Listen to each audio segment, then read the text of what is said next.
નમસ્કાર મિત્રો, સ્વાગત છે તમારું ગુજરાત ટીવી ચેનલમાં। મિત્રો, આજે આપણે વાત કરવાની છે કયા વિસ્તારમાં કેટલો વરસાદ પડ્યો છે અને આગામી દિવસોમાં વરસાદની આગાહી વિશેની। તો મિત્રો, સમગ્ર રાજ્ય સહિત આજે રાજકોટમાં મેઘરાજાએ તોફાની બેટિંગ કરી છે। ત્યારે રાજકોટ જિલ્લાના પડધરી તાલુકામાં સૌથી વધુ વરસાદ નોંધાયો છે।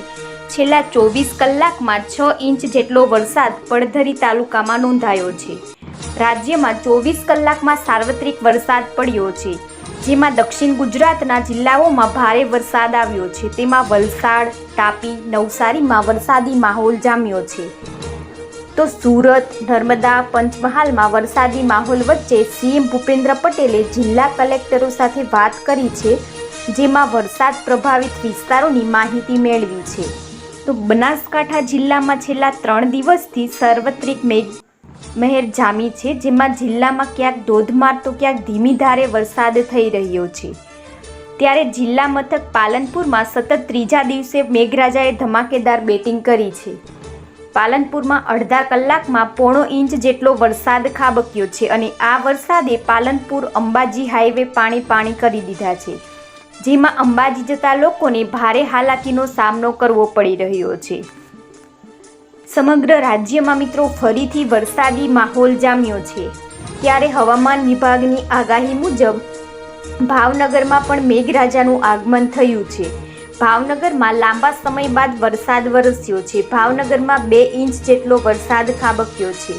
ત્યારે ભાવનગરમાં નજીવા વરસાદમાં જ પાણી ભરાઈ ગયા છે।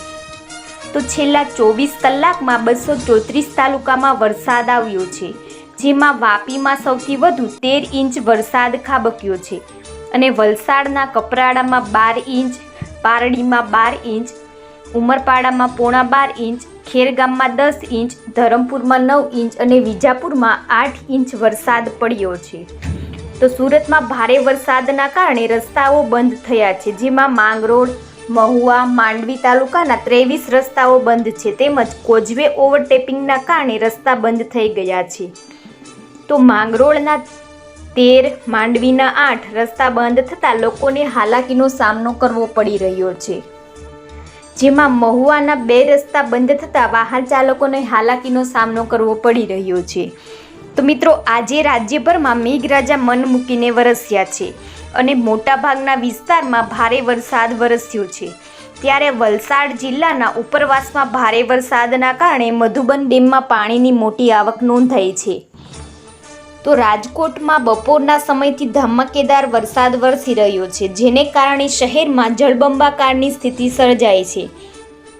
રાજકોટના કાલાવાડ રોડ પર BRTS અને સિટી બસ જઈ રહી હતી, તે દરમિયાન અચાનક ભરાયેલા પાણીમાં તે બંધ પડી હતી, જેના કારણે બસમાં પાણી ઘૂસ્યા હતા।